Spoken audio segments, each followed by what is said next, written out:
Добар ден, почитувани, добро дојдовте во новото издание на неделното интервју на Радио Слободна Европа. Гостин оваа недела е директорот на Светската Банка во Република Македонија, господја Лилија Бурунчук. Ms. Burunchuk, the Doing Business report notes, as it is stated, that Macedonia is amongst the 10 economies that made the biggest strides in creating a regulatory environment more favorable to business. However, judging by media reports, one gets the impression that the report notes general progress in the economy. Is this the case? Well, the fundamental premise of doing business is that economic activity requires good rules. And rules that are efficient and which are simple in implementation. Doing business looks at 11 areas where these rules are important for business environment, starting with opening a business, getting construction permits, employing people, registering property, and so on, and finishing with closing a business. Of course, doing business reforms don't measure all important factors that impact business activity. It doesn't measure, for example, the quality of labor force, or the quality of public administration, or the transparency of the procurement process in the country. But in the area in which it does measure, the government did make good progress. It takes time to see the changes in the economy, but we can already see that investment, both domestic and foreign, is increasing, and there is increased economic activity in the country overall. Granted, it has become very easy to start a business in the Republic of Macedonia, but then what? How do you rate the support for the startups in the country? We've been hearing these messages from businesses as well, and this issue of access to finance is coming up regularly in surveys of businesses. In Macedonia, it appears that problems are with high requirements for collateral, or with the underdevelopment of other sources of financing and instruments for financing, like leasing, factoring, export insurance, or venture capital, and more needs to be done to develop this. Also, for the small and medium enterprises, what is important is some support for business development, business plan development, analysis of markets, standards for products, and there is some support providing in these areas, but probably not enough, and more could be done to support SMEs. With the small and medium enterprises constituting more than 3/4 of the Macedonian economy, one would expect the progress in the economic growth. However, growth has not been above 2% on an annual basis for the past several years. What is holding it back?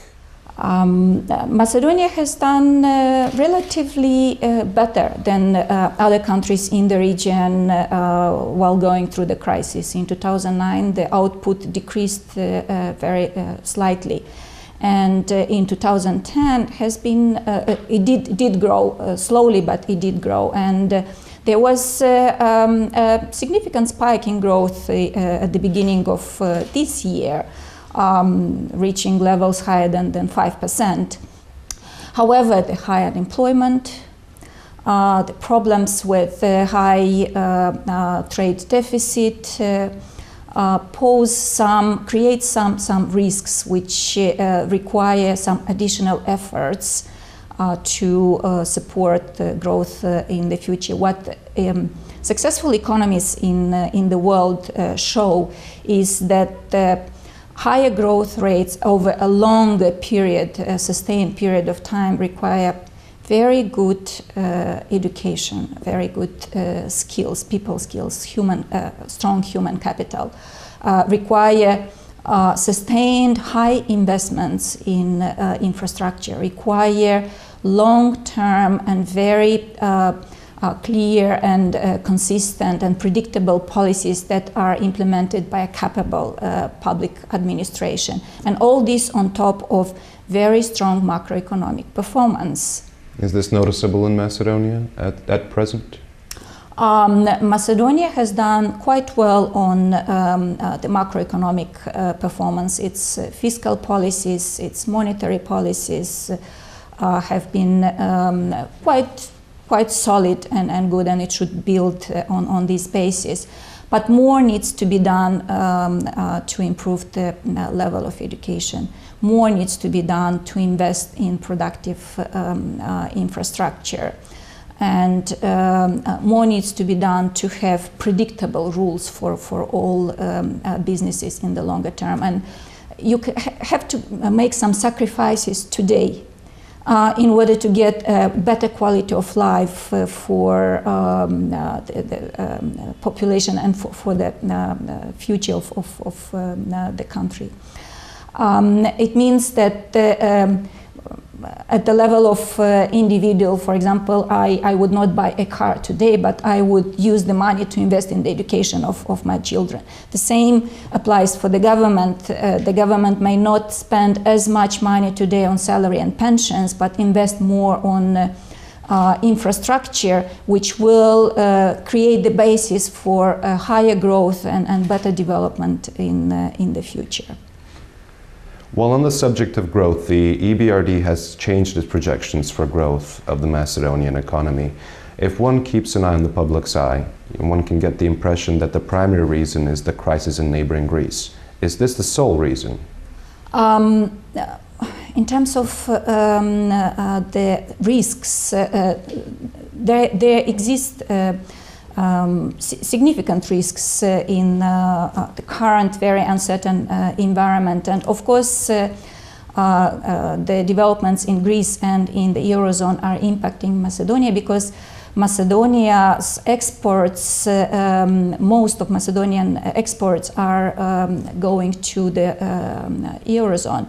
And a prolonged crisis in Greece and in Eurozone will have a negative impact on Macedonia, unfortunately. What can Macedonia do to decrease these risks? Well, Macedonia is a small country and has a small market, and it has limited domestic instruments which can fully mitigate the impact of these external factors. But there are still steps which Macedonia can do to improve, to mitigate some of the possible consequences. First and foremost is keeping up with a very stable macroeconomic environment. Macedonia has done very well in the last decade. It has had prudent fiscal policies. It had solid monetary policies. It has a good and solid financial sector, and it should continue with these policies in the future.